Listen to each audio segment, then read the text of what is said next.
का बलिदान देने का सौभाग्य अवसर प्राप्त होता है। और मैं कह सकता हूं एक बात और, कि कोई भी व्यक्ति जन्म से महान नहीं होता, वो अपने कर्मों से महान होता है। और यही कर्म जीवन पर्यंत लोगों के दिलों में स्थान बनाने में उसका यह कर्म सफलता दिलाता है। गाजीपुर, जैसा मुझे प्राप्त जानकारी में है और हमारे लोकगीत गायक कलाकार ने भी बताया कि गाजीपुर वीरों की धरती, एक से बढ़कर एक वीर गाजीपुर में जन्म लिए।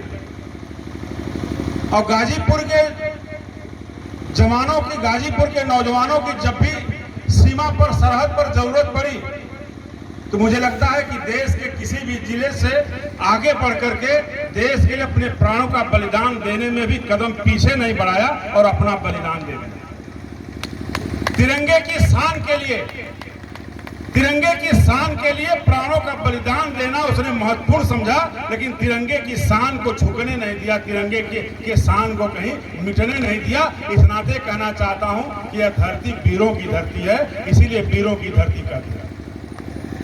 यही धरती है। अगर देखेंगे तो गोरखपुर से लेकर प्रयाग तक कोई भी एक जिला इस बीच में नहीं मिलेगा कि जिस जिले की मां ने, जिस जिले के बाप पिता ने, जिस जिले में मां बाप ने ऐसे लाल को जन्म दिया हो, जिसको परमवीर चक्र विजेता का सम्मान प्राप्त हुआ हो। यह गाजीपुर में ही केवल परमवीर चक्र विजेता का सम्मान प्राप्त करने वाला अगर कोई नाम है तो वह वीर अब्दुल हमीद का नाम है। इसी जिले को गौरव प्राप्त है। महावीर चक्र विजेता राम उग्र पांडे जैसा लाल इसी जनपद में जन्म लेने का काम किया, इसी जनपद में पैदा हुआ। इसी नाते इस धरती को वीरों की धरती कहते हैं, वीरों की धरती से संज्ञा देकर अलंकृत करते हैं। यही 2-3 नाम का उल्लेख हुआ।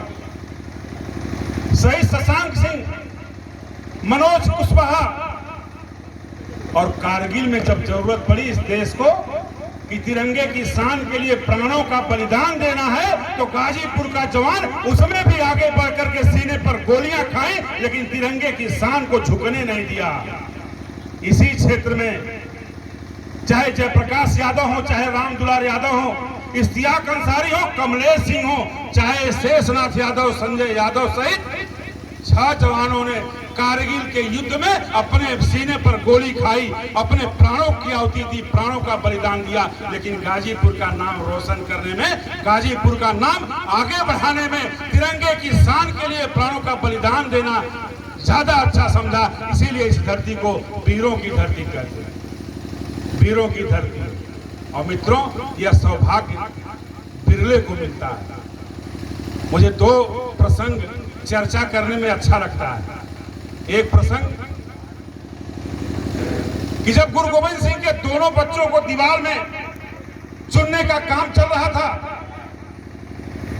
तो गुरु गोविंद सिंह के दोनों बेटों को दीवार में जब चुना जा रहा था, तो छोटे भाई के जब नाक और मुंह तक दीवार पहुंची तो बड़े भाई की आंखों में आंसू दिख रहा था। तो छोटे भाई ने अपने बड़े भाई से पूछा कि भैया, देश के लिए, समाज के लिए, धर्म के लिए जान देने में, बलिदान देने में क्या डर रहे हो क्या?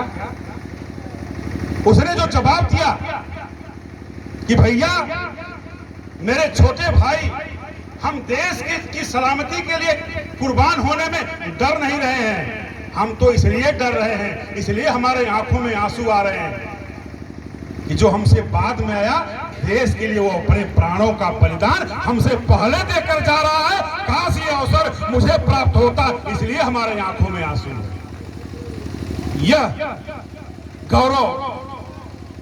यह गौरव गाथा अगर कहीं किसी धरती पर गाने का काम होता है तो इसी माँ भारती के, इसी भारत माँ के आंचल में बैठ करके, उसकी गोद में बैठ करके गाने का अवसर मिलता है। एक प्रसंग में और चर्चा करना चाहता हूं, जहां जाता हूं करता रहता हूं, अगर ऐसा अवसर है। जब भगत सिंह को फांसी दे दी गई तो भगत सिंह की फांसी के बाद उनकी मां के पास जब गए लोग तो देखा भगत सिंह की मां की आंखों में आंसू था।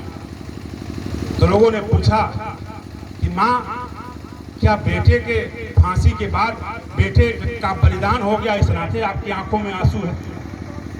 जो उस मां ने कहा था, मुझे लगता है कि प्रत्येक सैनिक जो देश की सीमा पर अपनी शहादत देता होगा, देश के तिरंगे की शान के लिए अपने प्राणों का बलिदान देता होगा, प्रत्येक सैनिकों को मैं कह सकता हूं कि उसकी मां बाप धन्य होंगे। ऐसे लाल को जन्म दिया, ऐसे लाल को जन्म दे करके, शेर पुत्र को जन्म दे करके, और ऐसे मां पिता धन्य होते होंगे।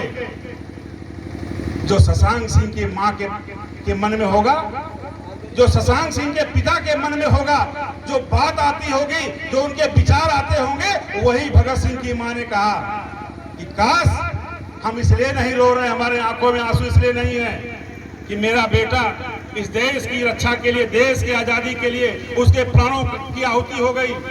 अरे हमारे आंखों में आंसू का कारण यह है कि काश भगत सिंह के बाद मेरे पास एक और पुत्र होता जिसको इस देश की मां भारती के लिए, उसको भी फांसी के फंदे पर झूलने के लिए भेज देती। इस नाते हमारे आंखों में आंसू आ गए। यह गौरव बोध हम सबको प्राप्त हुआ। इस देश के लिए, इस भारत के लिए आजादी दिलाने के लिए सपूतों ने अपने प्राणों का बलिदान दिया, और तिरंगे की शान के लिए प्राणों का बलिदान देने वाले जवानों के लिए मैं कह सकता हूं कि सच्ची हृदय से श्रद्धांजलि अर्पित करना चाहता हूं। और इस बात को नमन करते हुए कि इस गाजीपुर के धरती पर, गाजीपुर के सरजमी पर कह सकता हूं कि जितनी मां ऐसे पुत्रों को जन्म देने का उनको गौरव प्राप्त हुआ, ऐसे ही मां ऐसे पुत्रों को जन्म देती रहे कि ताकि जब भारत मां को जरूरत हो, इस तिरंगे को जरूरत हो, तो एक से बढ़कर एक नौजवान आगे निकल करके तिरंगे के शान के लिए अपने बलिदान देने में भी जरा सा कदम पीछे न हटाएं। इस अवसर पर इतनी बात कहते हुए एक बार पुनः ऐसे वीर सपूत और ऐसे वीरों की धरती पर जन्म लेने वाले सपूत शशांक सिंह को सच्ची श्रद्धांजलि अर्पित करता हूं। और उनको जीवन भर, इसीलिए कहा गया है कि जो देश और समाज की सलामती के लिए काम करता है ना, यह समाज भी उसी को सलाम करता है। यह समाज भी ऐसे व्यक्ति को सलाम करता है जो देश और समाज की सलामती के लिए काम करता है। तो हम सब शपथ लेकर के इस देश और समाज की सलामती के लिए काम करते रहे मित्रों, तो निश्चित रूप से यह समाज आपको सलाम करने के लिए आगे बढ़ता रहेगा और ऐसे सपूतों के लिए सच्ची श्रद्धांजलि दे करके अपना आहुति देता रहेगा। इसलिए कहा गया है कि शहीदों की चिताओं पर लगेंगे हर बरस मेले, शहीदों की चिताओं पर लगेंगे हर बरस मेले। यही वतन पर मरने वालों का यही बाकी निशान होगा, यही बाकी निशान होगा। इतनी बात कहते हुए मेरे सभी सम्मानित जन बैठे हैं, सभी को शीश झुकाकर प्रणाम करते हुए अपनी वाणी को विराम देता हूं। जय हिंद, जय भारत।